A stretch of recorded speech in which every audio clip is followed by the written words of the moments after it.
Vamos a tratar un tema bastante controversial, pero muy actual, titulado El destino final de Rusia. El destino final de Rusia. Actualmente existen tres naciones principales dentro del globo terráqueo, que son Estados Unidos, la China y Rusia. Y aparentemente son las tres naciones que ocupan la supremacía política, económica, filosófica de alguna manera y también militar en el mundo entero. Sin embargo, cuando analizamos estas naciones a la luz de la Biblia, tenemos que preguntarnos, ¿estas naciones formarán parte de alguna manera del gobierno final del anticristo profetizado en el Antiguo y en el Nuevo Testamento? ¿Qué nación es principalmente la que va a sobresalir en el gobierno final del anticristo? Bueno, cuando analizamos a Rusia nos damos cuenta que a finales del siglo XIX, principios del siglo XX, los rusos tenían lo que se llama los zares, y Nicolás II fue el último en morir junto con su familia, asesinado por la famosa Revolución Rusa de principios del siglo XX. Posteriormente vino la Primera Guerra Mundial y entonces surgió un hombre llamado Nikolai Lenin con la Revolución Bolchevique, tratando de levantar al pueblo para que pudieran entrar realmente a una revolución social, a casi una guerra civil en contra de la burguesía, como Carlos Marx le llamó a la clase preponderante rica de Rusia. En aquel tiempo, desde luego, no se llamaba Rusia, simplemente era más tarde formada por Lenin y por José Stalin, la Unión de Repúblicas Socialistas Soviéticas, o la URSS, que en 1991, lo vamos a ver, después terminó la Guerra Fría, cayó completamente el bloque soviético. Entonces inicia la Revolución Bolchevique de 1917, dirigida por Lenin, y dura hasta mediados del siglo XX, cuando José Stalin entra en el poder, muere Lenin, y se convierte José Stalin en otro de los dictadores más terribles y crueles y sanguinarios de toda la historia humana.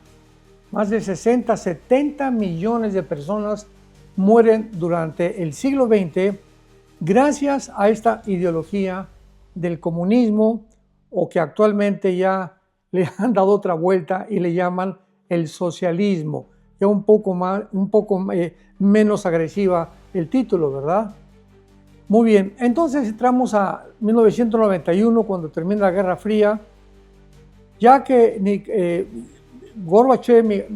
Gorbachev se dirige al Vaticano con Juan Pablo II, el Papa, para declarar abiertamente que Rusia o la Unión Soviética antigua había fracasado.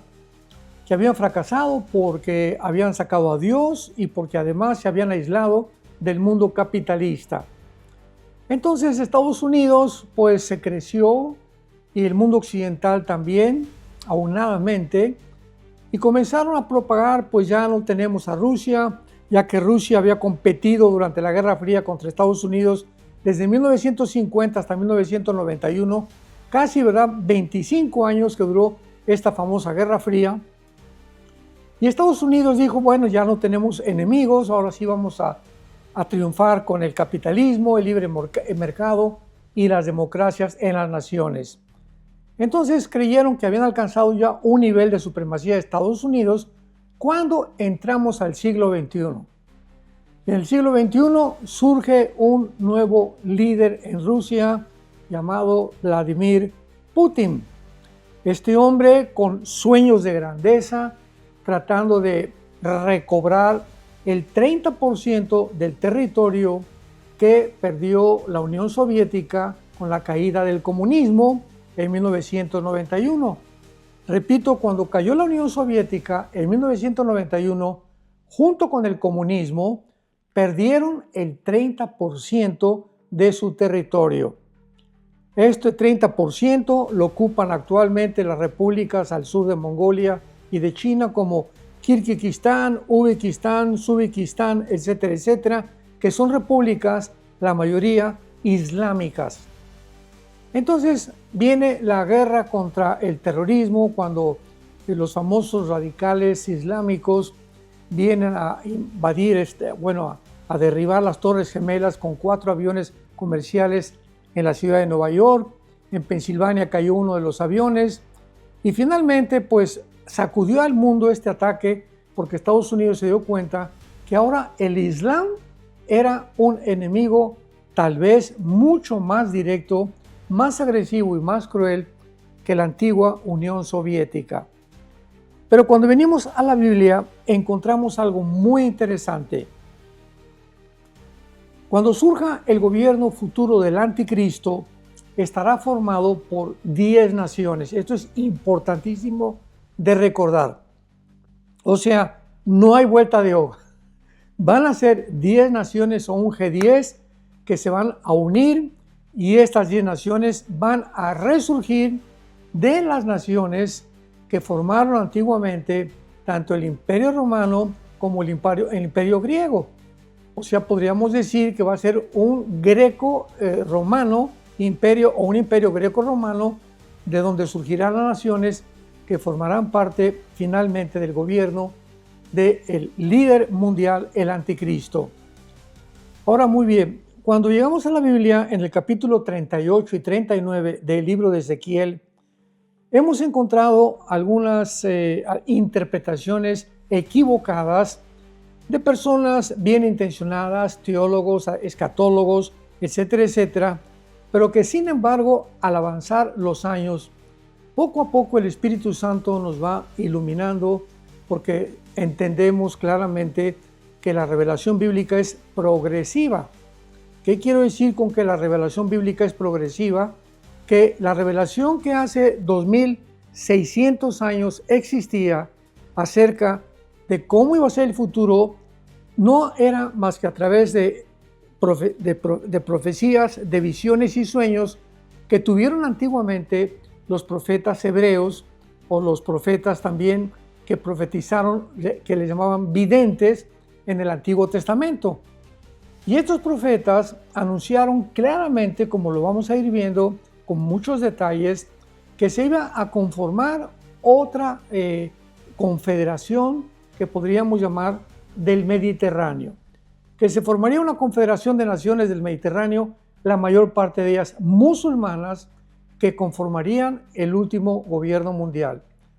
Entonces, en vista de toda esta controversia actual del siglo XXI, porque tenemos a China por un lado, a Rusia, Estados Unidos, la pregunta clara es la siguiente: ¿formará parte Rusia del gobierno final del anticristo? ¿O acaso la China?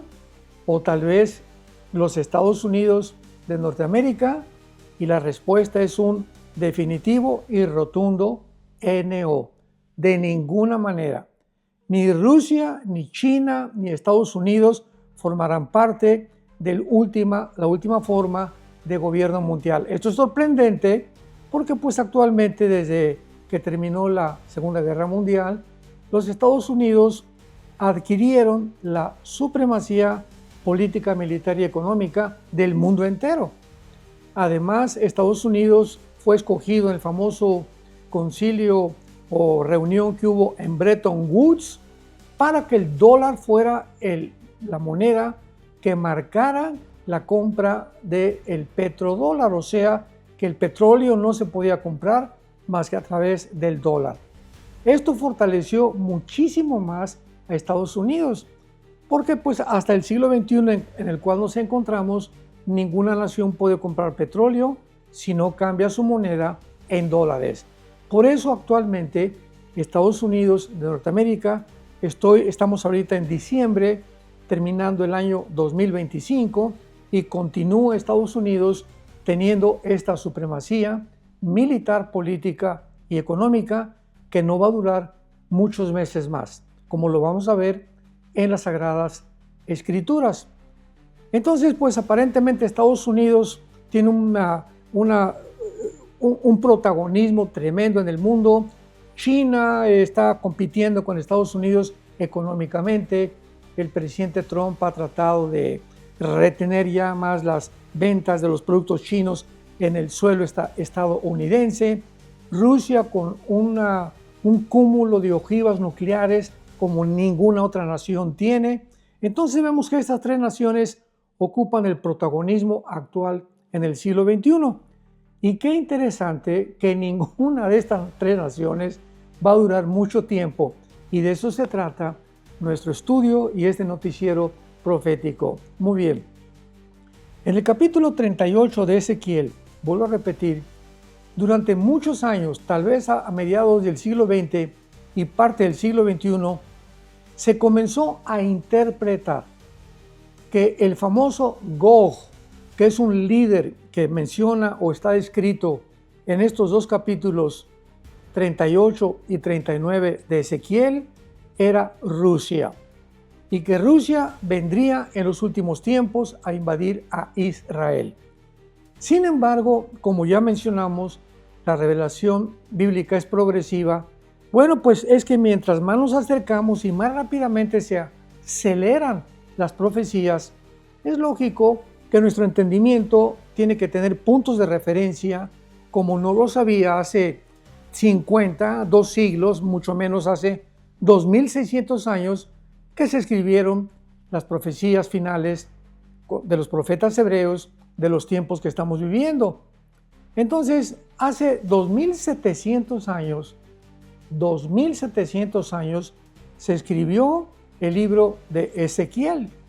Y aquí en esta profecía, que es una de las más detalladas de toda la Biblia, se describe claramente una invasión, una alianza que se conformará de naciones musulmanas dirigidas por un líder, un comandante, un jefe llamado Gog. Y el capítulo 38 inicia con estas palabras: vino a mí palabra de Jehová diciendo, hijo de hombre, pon tu rostro contra Gog. Entonces vamos a comenzar con mucha calma y con mucha tranquilidad para poder explicar esto. Yo le pido a Dios que me ayude a poder explicar esto con sabiduría.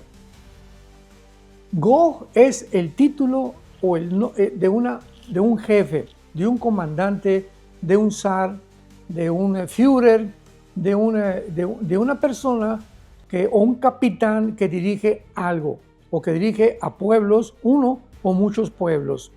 Entonces se menciona a un Gog aquí en la Biblia que viene de la tierra de Magog. Entonces vamos con calma. Tenemos a un líder llamado Gog que viene de la tierra de Magog. De acuerdo al escritor Fabio Josefo, los magogitas descendían de los escitas. Y esta zona de Magog estaba compuesta principalmente del sur de Mongolia y de Rusia por las naciones islámicas que acabamos de mencionar, que formaban parte de las repúblicas de la Unión Soviética, Uzbekistán, Turkmenistán, Uzbekistán, etcétera, etcétera. Armenia, Pakistán, Afganistán, y toda esa zona pertenecía antiguamente a lo que se conoce actualmente muchas veces como la Anatolia, que llega casi a Armenia y a la Turquía moderna. Entonces toda esta zona está junto al mar Caspio y al mar Negro. Entonces esta es la zona donde todas las naciones musulmanas actualmente viven y profesan la religión del Islam. Muy bien, entonces tenemos a un líder que va a ser la cabeza, porque la palabra Gog viene de la palabra, después viene, dice la Biblia, Gog, príncipe soberano de Mesec y Tubal, versículo 2 del capítulo 38 de Ezequiel. Y esta frase, príncipe soberano, es la palabra Rosh. Y entonces de ahí se sacó de una forma equivocada, porque pues Rosh suena como que a Rusia, ¿verdad? Rosh, Rusia, o sea, dedujeron muchos intérpretes, teólogos de buen nombre, de buenas intenciones, pues que tenía que ser Rusia, dando a entender simplemente por el sonido de las palabras. Sin embargo, cuando ya profundizamos claramente nos damos cuenta que la palabra Rosh, que se tradujo príncipe soberano, significa cabeza. La palabra Rosh es la palabra hebrea que significa cabeza. De ahí viene la frase Rosh Hashanah, o la cabeza, ¿verdad?, de las estaciones que antiguamente los hebreos habían establecido, o la cabeza de un calendario, Rosh Hashanah. Entonces, ¿cómo es posible que podamos deducir que Rosh es Rusia? De ninguna manera. Rosh, ¿verdad?, es un título que nos habla no de una nación, sino de una cabeza o de un gobernante. Entonces podríamos ya, de una forma literal, traducirlo: hijo de hombre, pon tu rostro contra Gog, en tierra de Magog, la cabeza principal de Mesec y de Tubal, que Mesec y Tubal vienen siendo Turquía del mundo moderno.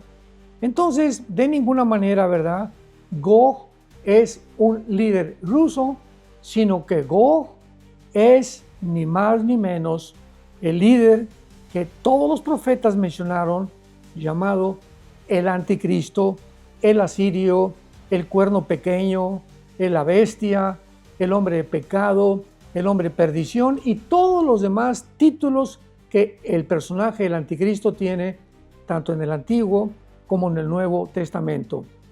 Veamos nosotros en Ezequiel 38, vamos a comenzar a demostrar bíblicamente y con evidencias muy profundas, escatológica y teológicamente, que esta palabra de Gog, ¿verdad?, no corresponde de ninguna manera a la nación de Rusia, sino al líder, el que es el anticristo, que los profetas habían anunciado con mucha anticipación que vendría a los tiempos finales en contra de Israel. Dice Ezequiel 38, versículo 17. Este versículo es una de las principales claves para entender que Gog no es Rusia, sino que es el anticristo. Aquí en el versículo 17, Dios le está hablando a Gog directamente. Y escuchemos lo que le dice Dios a este líder. Así ha dicho Jehová el Señor: ¿no eres tú, le está hablando a Gog, no eres tú aquel de quien hablé yo en tiempos pasados por mis siervos los profetas de Israel, los cuales profetizaron en aquellos tiempos que yo te había de traer sobre ellos? Dios nos está de una forma clara demostrando en la Biblia quién es Gog. ¿Quién es Gog? Es un hombre que ya había sido profetizado, un líder por todos los profetas, o la mayoría en el Antiguo Testamento, que vendría contra Israel. Muy bien, una vez que sabemos que se está hablando de un líder que iba a encabezar una alianza en contra de Israel y que los profetas hebreos ya habían mencionado, pues nos damos a la tarea de buscar el nombre de Gog, donde aparece como un líder atacando a Israel por medio de la descripción de los profetas hebreos. Y el resultado es que no encontramos a ninguno que se llame Gog, que esté en los profetas hebreos o que lo hayan descrito atacando a Israel. Y en su lugar encontramos que a este personaje o a este líder o este comandante en jefe, o como le querramos llamar, que ocupará la dirección y el liderazgo de esta alianza de naciones islámicas que se vienen contra Israel, en lugar de Gog se le llama el asirio. Veamos esto en el capítulo 10, por ejemplo. Vamos a ver varios capítulos y varios pasajes. Isaías capítulo 10, versículo 5 hasta el versículo 12, describe completamente toda la persona del anticristo.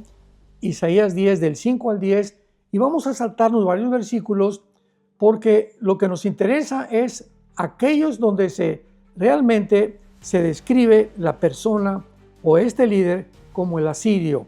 Pero comienza en el versículo 5 diciendo: oh Asiria, vara y báculo de mi furor, en su mano he puesto mi ira. Inmediatamente encontramos aquí que Asiria en el Antiguo Testamento, a quien se está refiriendo el profeta Isaías hace 2600 años aproximadamente, era el territorio que ocupa actualmente la nación de Siria y de Irak. O sea, actualmente Siria e Irak en el Antiguo Testamento ocupaban el territorio de lo que se llama Babilonia, o también la tierra de los caldeos, o también la tierra que ocupaba toda el área o la mayor parte del área de la Mesopotamia, llamada la tierra de Sinar.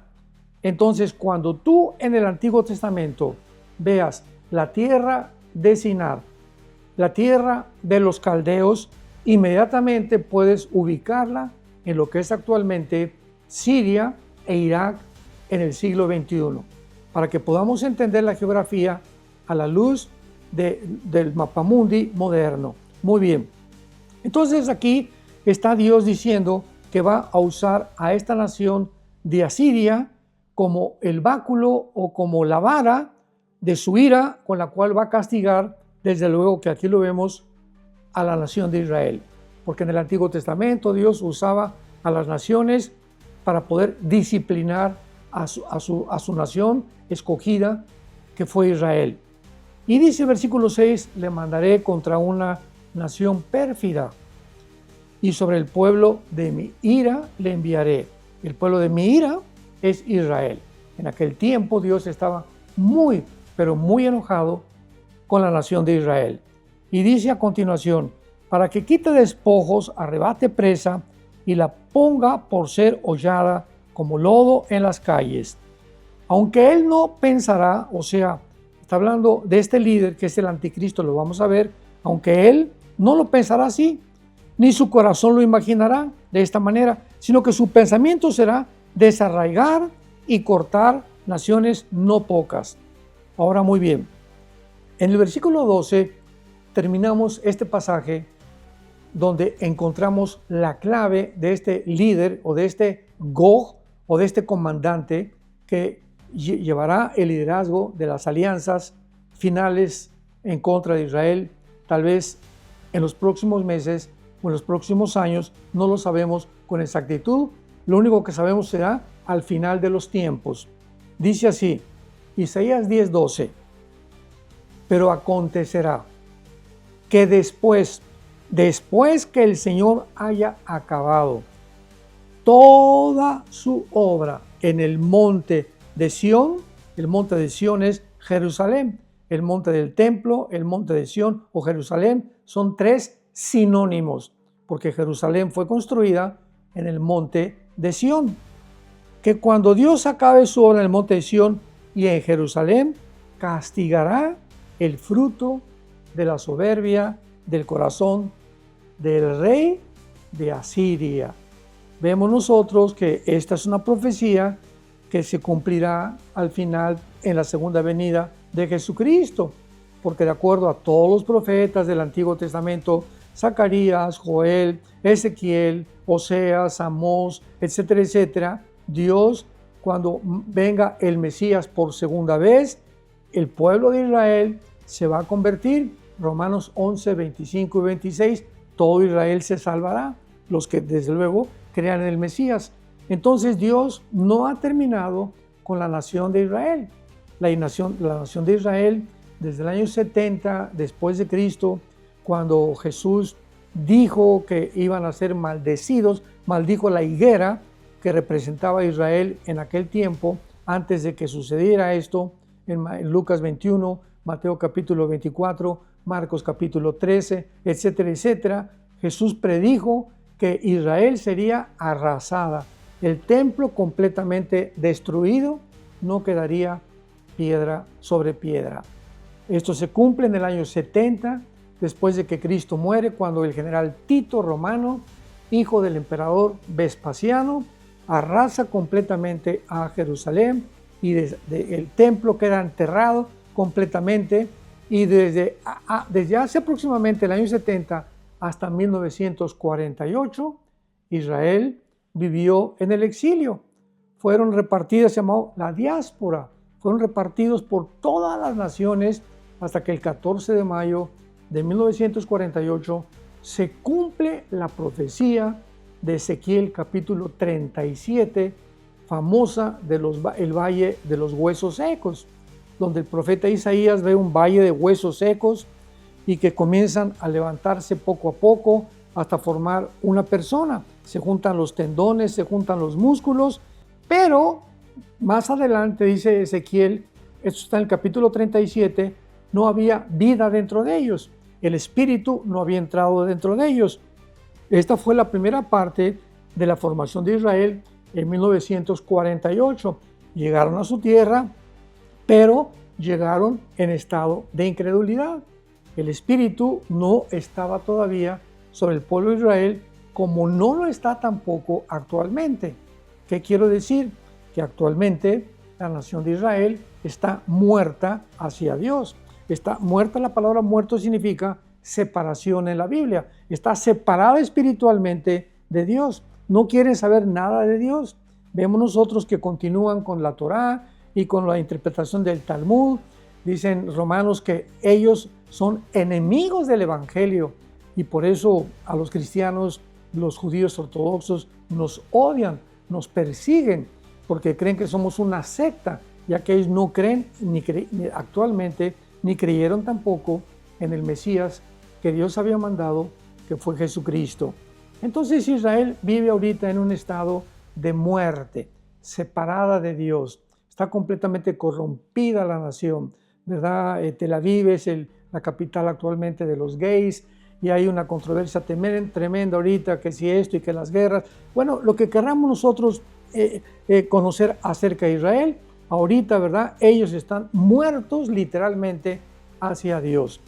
Pero entonces en el 48 se conforma por primera vez y se cumple la profecía de Mateo 24, 32 en adelante de la higuera.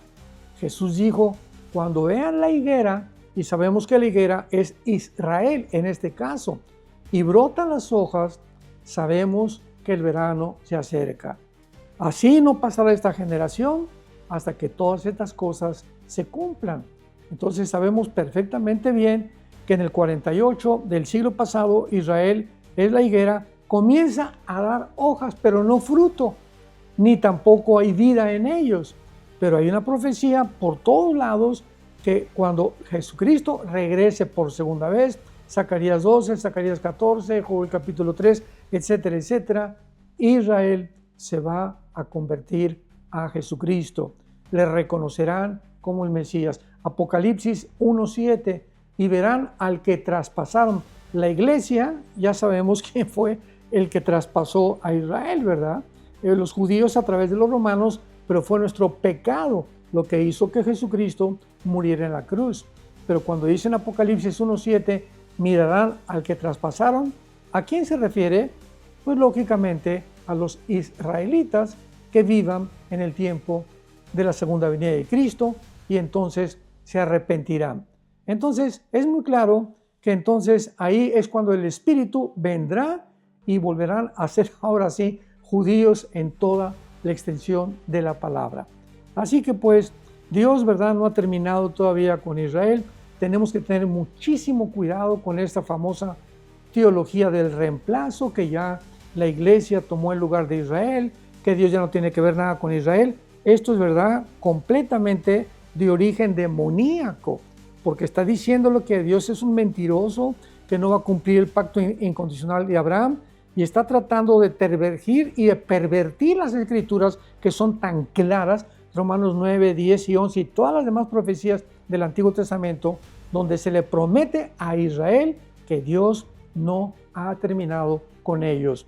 Una vez me preguntaron que cuáles eran las pruebas más grandes de que Dios no haya terminado con Israel, con la famosa teoría del reemplazo. Yo les contesté, mira, qué interesante que desde 1940, escuchemos esto, desde 1948, que Israel regresa a su tierra, es atacado al otro día, el 15 de mayo, por más de 2 o 3 naciones árabes. Sobreviven milagrosamente este ataque. 1956, el presidente Nasser de Egipto vuelve a reiniciar otro ataque contra la nación de Israel, porque cerraron el canal de Suez en aquel tiempo. Israel vuelve a sobrevivir. Viene la guerra de 1967, de los 6 días, del 1 al 6 de junio, donde 5 naciones árabes se juntan, otra vez dirigidas por el presidente Nasser de Egipto, con el propósito de exterminar a la nación de Israel y echarlos hacia el mar Mediterráneo. ¿Qué sucede? Que en esos 6 días Israel derriba toda la aviación de Egipto, de Jordania, de Irak, toman toda la península del Sinaí, toman la ciudad de Gaza, entran y recobran por primera vez en la historia, entran a la ciudad de Jerusalén, toman en el norte las colinas del Golán, que actualmente todavía están en su posesión, y el mundo está completamente alarmado. Al grado que mandan un recado a Moshe Dayan, que en aquel tiempo era el general militar de Israel, para decirle, por favor, diles que ya le paren, porque querían ya acabar con todos los territorios y apropiarse de todos los territorios. Más tarde tiene que haber varias negociaciones y tienen que entregar, desgraciadamente, la mitad de Jerusalén, y les queda actualmente donde está el templo, ¿verdad? El templo de los lamentos. Se llama los lamentos porque cuando van los judíos actualmente ahí se están lamentando de que no tienen un lugar para adorar, que es el lugar de adoración donde actualmente está la cúpula de la roca, o esa como una burbuja amarilla que ves en todas las postales de Israel. Ahí se encuentra debajo el templo antiguo de Jerusalén o de los judíos, y no pueden ahorita orar ni tener un templo ni hacer sacrificios porque están muertos, y mientras ellos no tengan un lugar, el templo para ellos es el corazón de Israel, el templo es el corazón de Israel, así que ellos ahorita no tienen corazón porque su corazón está en el templo. Mientras no tengan el templo, no tienen corazón para adorar a Dios, y por eso viven preocupados, buscando y orando en el muro de lamentos, cuando Dios va a permitirles recobrar otra vez el templo que lo perdieron cuando vinieron la 10ª legión de Roma, dirigida por Tito, y invadieron completamente y derribaron la ciudad de Jerusalén. Muy bien. Entonces, Gog, vuelvo a repetir, no es Rusia. Gog es el anticristo, ni más ni menos. Ahora vemos nosotros también en el libro de Miqueas. Vamos a ver otro pasaje que nos habla de el asirio como este líder militar futuro que tendrá o que encabezará la alianza en contra de la nación de Israel. Dice Miqueas capítulo 5, versículos 5 y 6. Esto es muy importante. Y este será nuestra paz. Cuando el asirio viniere a nuestra tierra y cuando hollare nuestros palacios, entonces levantaremos contra él 7 pastores y 8 hombres principales, y devastarán la tierra de Asiria a espada, con sus espadas la tierra de Nimrod. Acordémonos que Nimrod es el personaje de Génesis capítulo 10 que formó la principal ciudad de Babel. Y Nimrod es el principal prototipo del anticristo en toda la Biblia. El primer personaje que aparece como un tipo del anticristo o prototipo es Nimrod. Y nos librará, dice el versículo, del asirio, cuando viniere contra nuestra tierra y hollare nuestros confines. Miqueas está hablando de una profecía futura. Esto todavía nunca ha sucedido. Así que vemos claramente que se le vuelve a llamar el asirio al personaje que va a entrar a querer destruir Israel, pero que sin embargo ahí mismo será muerto en la segunda venida de Jesucristo. Ahora, muy bien, vemos a continuación también que no es posible que este líder llamado Gog provenga de Rusia. Bueno, vamos otra vez a Ezequiel 38, y muchas personas o muchos intérpretes, vuelvo a repetir, bien intencionados, sinceros, pero muchas veces somos sinceramente equivocados porque falta mucho más luz o más revelación o más investigación más detallada y más cuidadosa de las Escrituras y podemos, ¿verdad?, irnos o salirnos completamente del camino y poder dar nombres que realmente no tienen ninguna relación con las profecías de estos profetas. Dice el versículo 8 de Ezequiel 38. De aquí a muchos días serás visitado.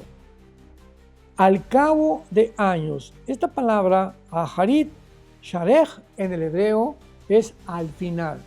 Aquí está hablando el Espíritu Santo de una visitación, que es esta invasión, esta inundación, que también se usa esta palabra en contra de Israel.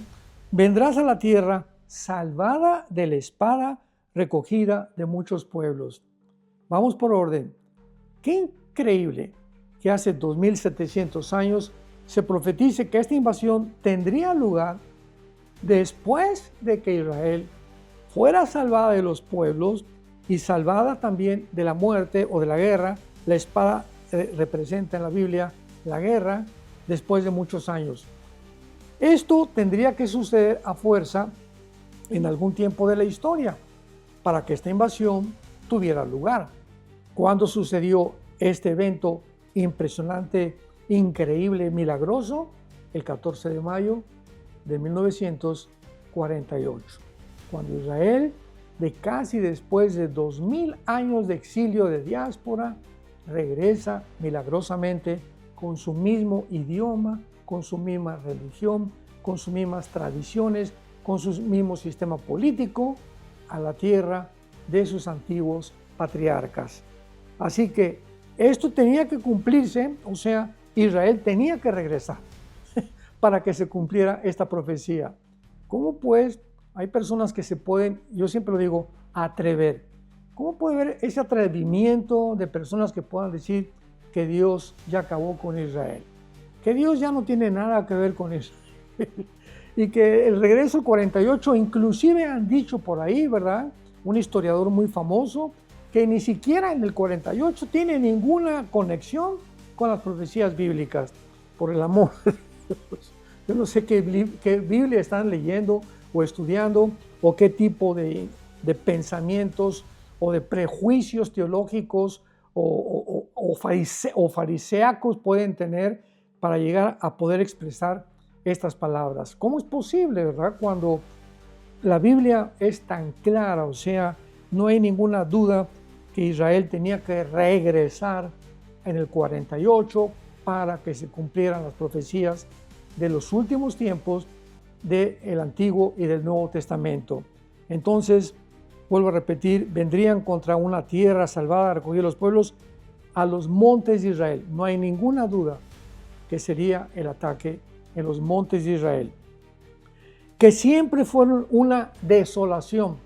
Aquí está hablando otro detalle más de las profecías, que cuando regresaran los judíos, salvados de la espada y de muchos pueblos, llegarían a una tierra desolada. En 1948, cuando llegaron los judíos, no había un solo árbol plantado, un solo olivo plantado. Más o menos en 3 o 4 años plantaron 6 millones de árboles de olivo. Actualmente hay más de 30, 40 millones, tal vez más, de árboles plantados en Israel. Actualmente Israel de ninguna manera es ya una desolación.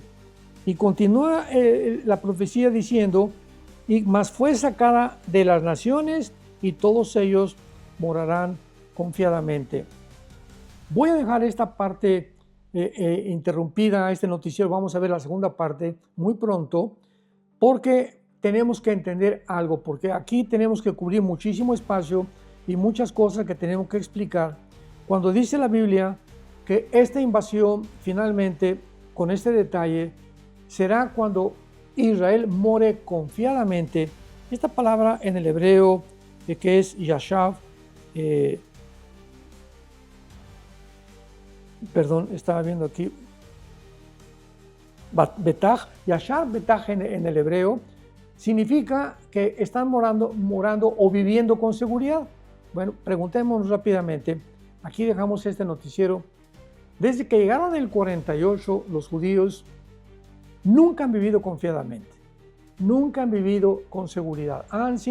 Es una nación que está continuamente luchando por sobrevivir. ¿Por qué? Porque se encuentran, ¿verdad?, bajo un juicio de Dios.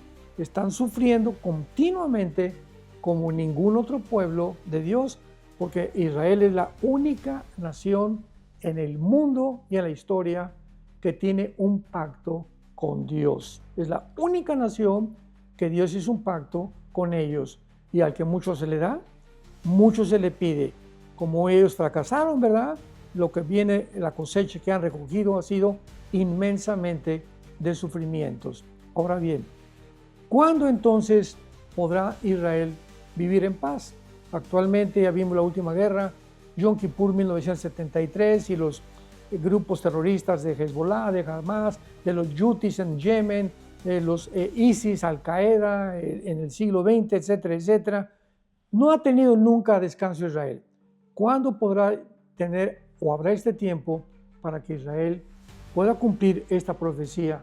Que cuando esta invasión venga de estas 10 naciones que vienen con el anticristo y muchas más islámicas para tratar de matarlos, que es ya la tercera guerra mundial, será hasta que surja el anticristo y entonces se siente con ellos, con el gobierno de Israel, firmen un pacto por 3 años y medio y les garantice el anticristo que ya los árabes y los musulmanes no van a meterse con ellos. Pregunta: ¿qué poder tendrá este hombre llamado el anticristo para garantizarle a Israel que los árabes y los musulmanes van a respetar lo que él diga y lo que él firme con ellos, y no se van a meter con ellos durante 7 años? Porque ese va a ser el pacto, de acuerdo a Daniel 9:27, por 7 años. Se llama la semana 70 de Daniel, que algún día vamos a explicar con mucho más claridad. Entonces, este hombre tiene que ser el famoso Mahdi, o el líder, el mufti que los islámicos están esperando y que creen que es un descendiente de Mahoma, y que él va a establecer la ley Sharia en el mundo y va a convertir el mundo entero en el Islam. Entonces, claro que cuando venga este hombre llamado el Mahdi, que para nosotros va a ser el anticristo, para el mundo islámico va a ser su Mesías, van a creer ellos realmente que a él sí lo pueden respetar, va a ser el único que pueden respetar. No respetarían a nadie más, ni lo han hecho jamás desde 1948, que han atacado a Israel y no han respetado ningún tratado diplomático. Entonces, este hombre, el Mahdi, que será un musulmán, el anticristo será un musulmán, les firmará el tratado, les garantizará, y a los 3 años y medio lo violará. Y entonces se iniciará Mateo 24, del 15 al 21, las palabras de Jesús: cuando vean la abominación desoladora que habló el profeta Daniel, huyan a los montes, porque habrá tribulación como nunca la ha habido desde el principio de la historia hasta ese momento. Entonces, ahí entonces Israel sufrirá el final holocausto, el final genocidio, la final persecución más cruel, más sangrienta de toda su historia. Pero vamos a continuar estudiando lo de Rusia en el próximo noticiero profético. Estén muy atentos y que Dios les bendiga, y sigan estudiando, escudriñando la palabra de Dios, porque mis palabras, dijo Jesucristo, son espíritu y son vida.